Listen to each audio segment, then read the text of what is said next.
In 1977, a winter storm didn't just hit one city, it shut down an entire nation.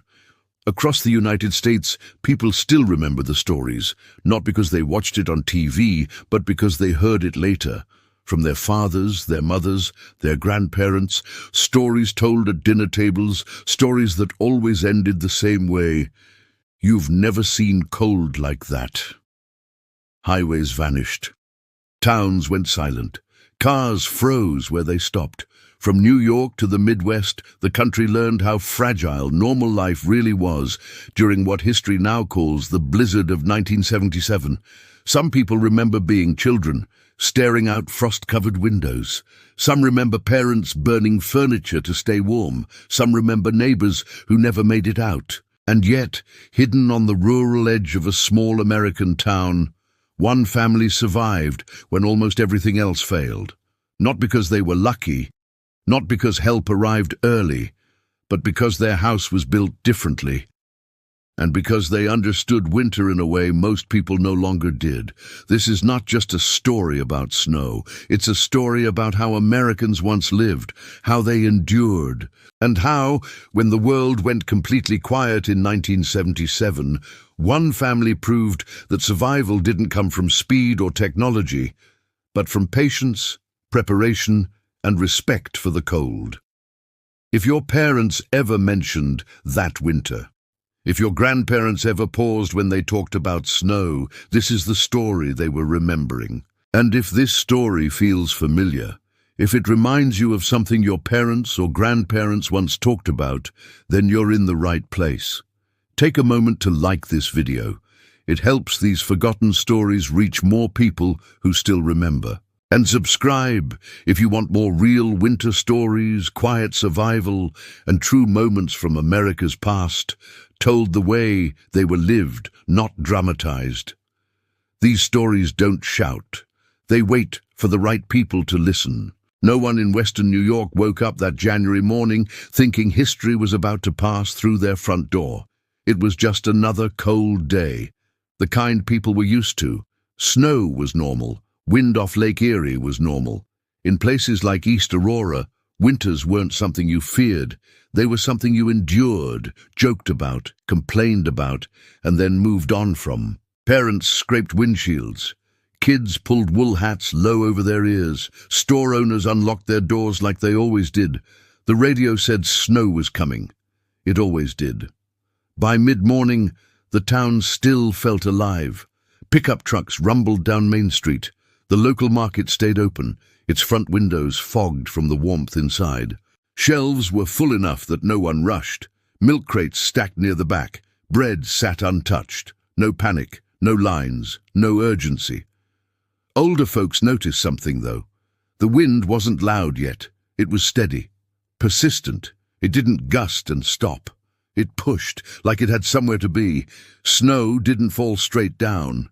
It drifted sideways, sliding along the road, crawling up fences and doorsteps. The sky wasn't dark. It was white, a flat, endless white that made distance impossible to judge. By early afternoon, the first strange things began to happen. Cars stopped on the highway and never moved again. Not because they crashed, but because they couldn't see where the road ended. Drivers stepped out, looked around, and realized the world had erased its own edges. Snow filled in tire tracks within minutes. You could walk 10 steps and lose the building behind you. At the market, people started buying more than usual. Not hoarding, just preparing. Extra flour, extra soup cans, a little more coffee than normal. Children tugged at their parents' sleeves, asking why the wind sounded different today. Then the power flickered. Once, twice, gone. Lights snapped off mid-conversation. The hum of refrigerators died. Cash registers froze with drawers half open. For a moment, no one spoke. Then someone laughed nervously and said it would be back in a minute. It always came back. Outside, the wind sharpened. Snow piled against doors so fast that some people couldn't open them again after stepping inside. A school bus stopped on a side road and never finished its route. The driver walked the kids to the nearest farmhouse because staying put felt safer than moving forward. By dusk, East Aurora no longer looked like a town. It looked buried. Street signs vanished. Cars became white shapes with mirrors sticking out like broken bones. Houses disappeared up to their windows. Chimneys were the only proof people still lived beneath the snow.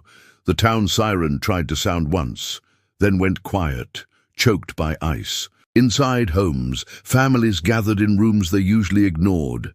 Kitchens became shelters. Living rooms turned into camps. Radios crackled with fragments of news before falling silent. Telephones went dead one by one.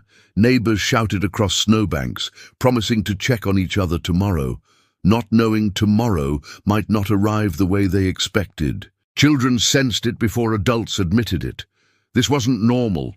Parents told them stories to keep them calm, about winters they survived before, about storms that passed, about how snow always melts.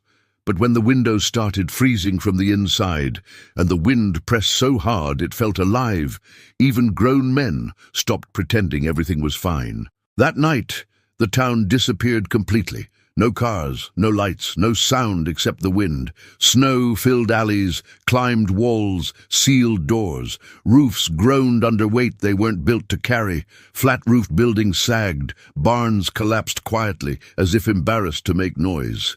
Somewhere, a cow froze standing up. Somewhere else, a house lost heat and never found it again. People didn't know it yet, but this storm would be remembered for generations. It would be talked about at dinner tables, mentioned in passing by grandparents, recalled with a shake of the head and a pause that meant something worse than words. This was the beginning of the blizzard of 1977, and while most of the town was about to be swallowed whole, one family on the rural edge of East Aurora was closing their door, not in fear, but in preparation, inside a house built for exactly this kind of winter. They didn't know they would be the only ones left. They only knew the wind wasn't leaving anytime soon. The Harper house didn't look special if you passed it in summer. It sat low to the ground, farther back from the road than most homes, half hidden by earth on the north side.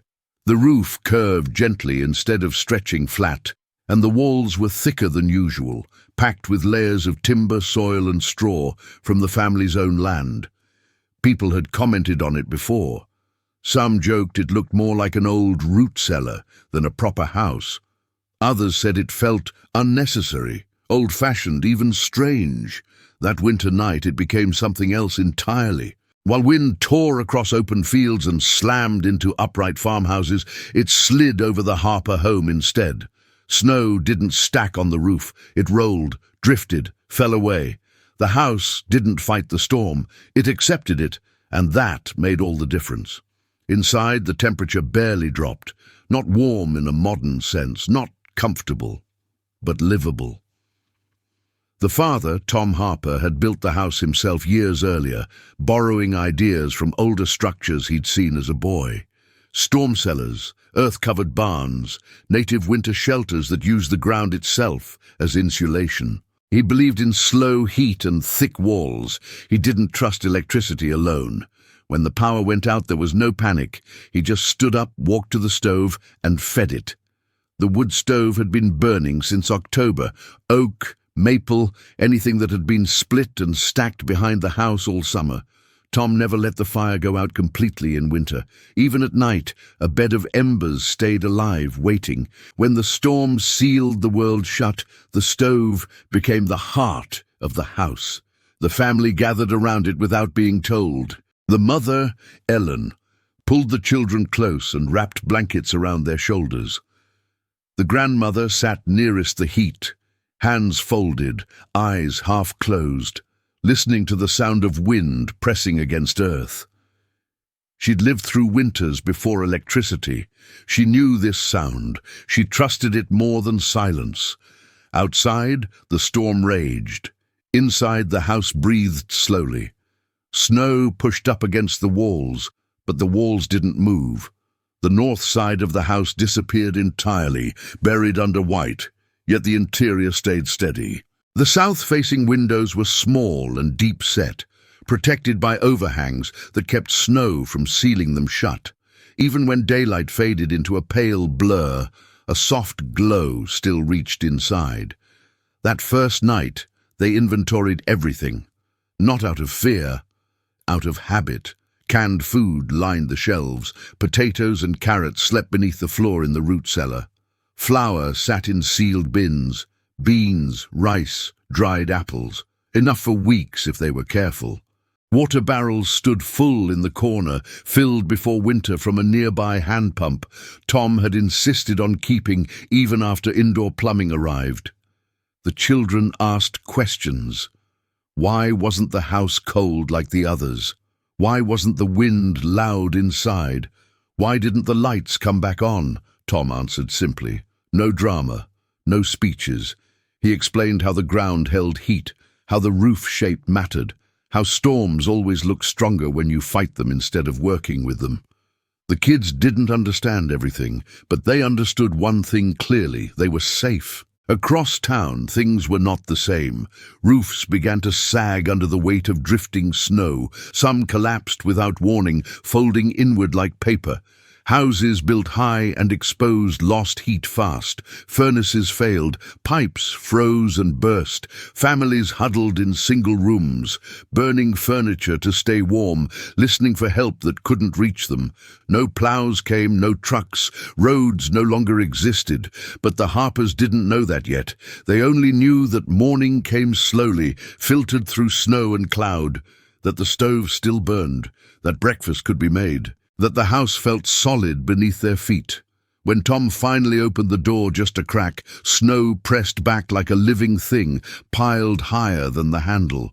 He closed it again without a word. That was when everyone understood. This wasn't a storm you waited out overnight. This was something bigger, something that would last.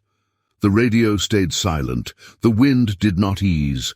The snow kept moving, reshaping the land outside into something unrecognizable. And while most of East Aurora was already disappearing beneath it, one low, curved house remained, quiet, warm, and patient, as the blizzard of 1977 tightened its grip on the world beyond their walls. They had no idea how long they would be alone, only that everything they needed was already inside. By the third day, time stopped behaving the way it used to. There were no schedules anymore, no clocks anyone trusted. Morning arrived when the light changed behind the small south-facing windows. Night came when the fire burned low and the oil lamps felt too precious to waste. The Harper family learned quickly that survival wasn't about strength or bravery. It was about rhythm. Every day began the same way.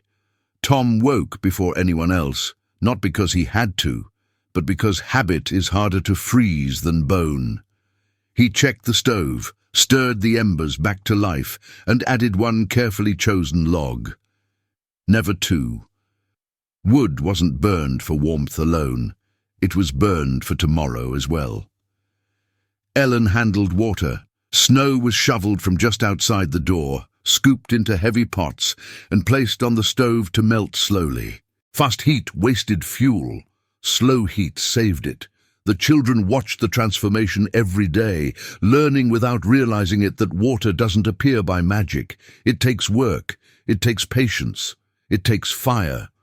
The melted snow was strained through cloth, then poured into thick ceramic jugs. Each jug was marked: drinking water, cooking water, washing water. Nothing was confused, nothing was wasted. Hands were cleaned with snow, not water. Dishes were wiped, not washed. Even the children learned to sip instead of gulp. Food was measured the same way. The root cellar became the most important room in the house. Beneath the floor, where the ground never froze, sacks of potatoes and carrots waited in the dark. Ellen brought them up a few at a time, brushing off soil like it was gold dust. Canned jars were opened carefully, never two at once. Beans soaked overnight in cold water to soften before cooking, saving fuel. Meals were simple. Soup thick enough to stand a spoon in, bread baked once every 2 days, cornmeal mush in the mornings, dried apples boiled back into something almost sweet. Meat was rare, saved for days when energy ran low and spirits needed lifting. Every pot cooked on the stove served more than one purpose. Heat for the room, food for the body, comfort for the mind. Cooking became quiet work. No talking unless it mattered. No wasted movement. The stove was never left unattended. When a meal finished, the pot was moved to the edge to stay warm without burning fuel. Leftovers were eaten cold before anything fresh was cooked again. The children learned hunger, but they never learned fear. Light was treated like food. Oil lamps came out only after sunset, and only one at a time. The flame was turned low, just enough to see faces. Candles were saved for emergencies, not comfort. When the lamp went out, everyone went to sleep. Darkness wasn't an enemy. It was part of the agreement with winter. Outside, the storm erased everything. No footsteps appeared, no tracks, no smoke from other chimneys. The world beyond the windows looked like a blank page that no one was writing on anymore. Sound vanished except for the wind, which never screamed. It pressed. Constant, heavy, unmoving. Inside, life shrank, and somehow grew stronger. The grandmother told stories in the evenings about winters before ploughs, before power lines, before stores that stayed open all night. She spoke about families living off what they had, not what they could buy. The children listened, not because they were told to, but because there was nothing else pulling their attention away. They played with shadows on the wall, counted knots in the wooden beams, learned to sit still longer than children usually do. By the 5th day, Tom noticed something strange. The house wasn't losing heat. Snow packed tighter against the walls, sealing cracks, thickening insulation. The storm, unknowingly, was helping them survive. The fire burned less wood now. The interior felt steady, almost protected. The house had become part of the landscape instead of fighting it. Somewhere out there, the town of East Aurora was struggling. People were burning furniture, sharing rooms, running out of food, waiting for help that couldn't come through roads that no longer existed. Inside the Harper house, survival had turned into routine. Not easy, not comfortable, but stable. And stability in a winter like this was everything. They didn't know how long the world would stay frozen. They didn't know if help was coming. They didn't know if anyone else was still alive beyond the snow. What they knew was this. The stove still burned. The water still melted. The food still lasted. And as long as those three things held, they would too, while the blizzard of 1977 continued to bury everything they once knew outside their door. By the 7th day, the children stopped asking when things would go back to normal, not because they understood what was happening, but because normal had quietly disappeared, and something else had taken its place. For them, this wasn't a disaster yet. It was a strange, slow version of life where the outside world no longer mattered. They no longer asked about school. They no longer talked about friends down the road, cars, roads, stores. Those ideas felt distant, like something from a storybook. The world, as far as they could see, ended at the window. Every morning one of them would climb onto the bench and scrape a small circle clear in the frost on the glass. They pressed their faces close and stared out at a land that didn't move. Snow filled everything. Fence posts vanished. Trees became white shadows. Even the sky seemed closer, lower, heavier. They asked quiet questions. Was anyone else still out there?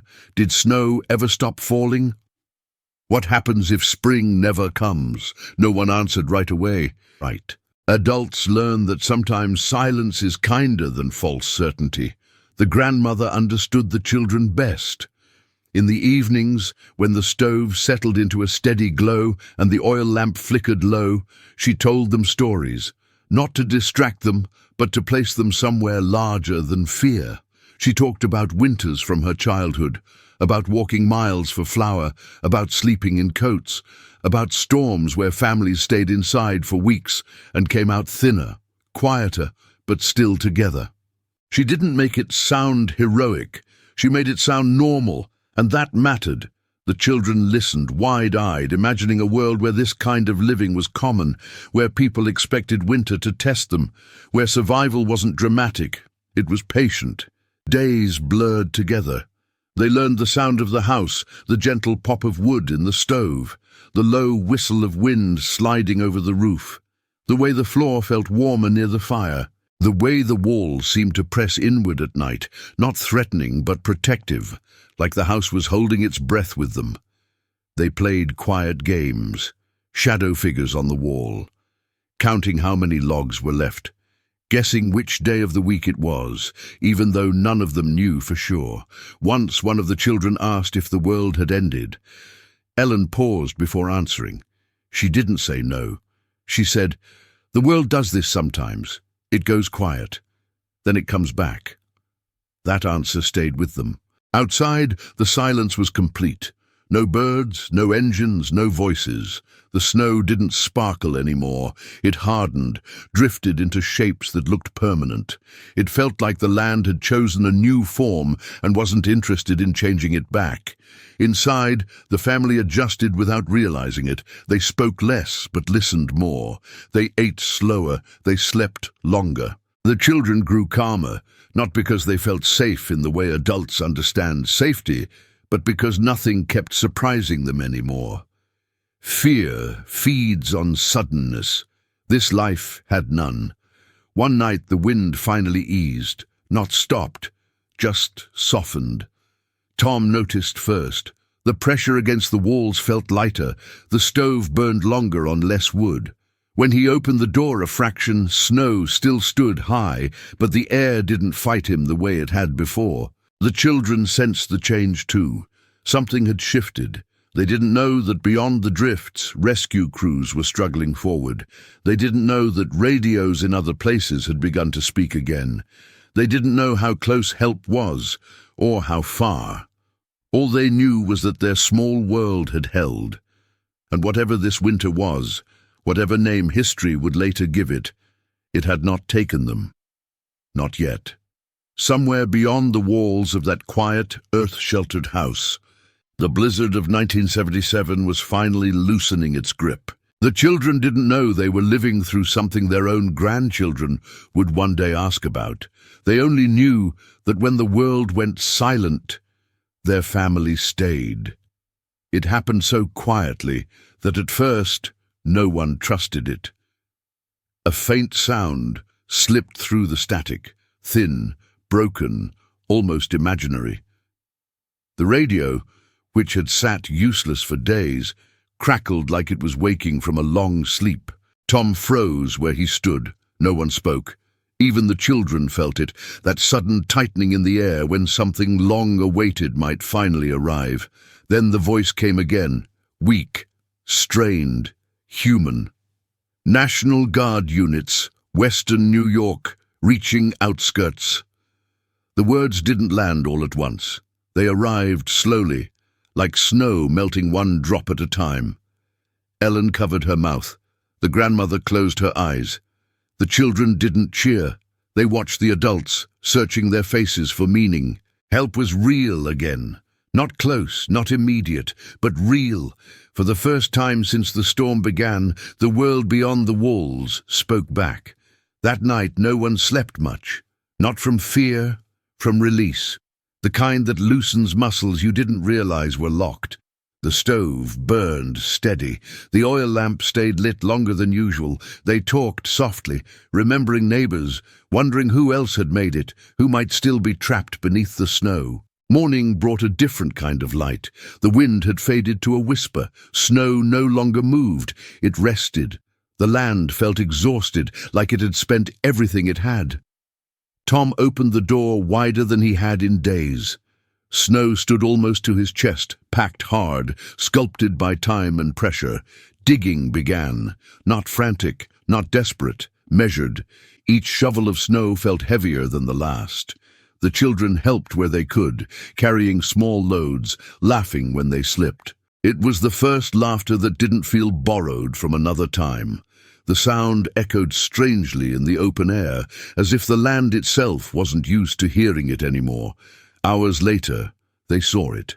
Movement.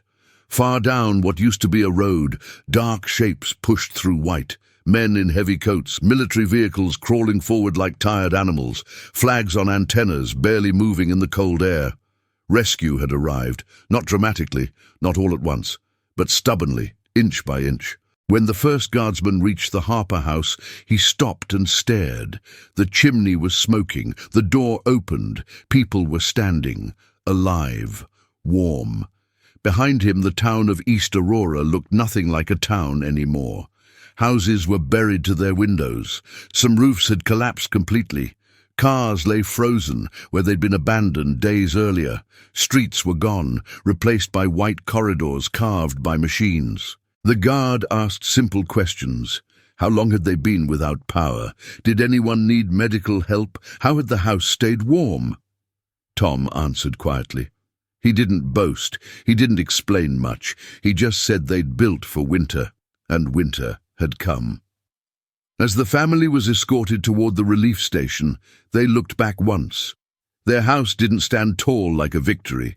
It sat low, half-buried, almost invisible. But it had held. In the weeks that followed, people talked. They always do after something like this. Stories passed from neighbor to neighbor about who helped who, about who didn't make it, about how close things came to ending. And among those stories was one about a small, strange house on the edge of town. A house that didn't freeze, a family that didn't panic, a place where children learned what quiet really meant. Years later, parents would tell their kids about that winter. Grandparents would pause mid-sentence when they reached that part. They'd say things like, "You had to be there," or "You wouldn't believe how silent it was." They were talking about the blizzard of 1977, but they were also talking about something else, about patience, about preparation, about how sometimes surviving isn't loud or heroic. It's slow, careful, and built long before the storm ever arrives. And for the children who lived through it inside that low, quiet house, winter was never just a season again. It was a memory, one they would carry and one day pass on when the world felt too comfortable to believe it could ever go silent like that again.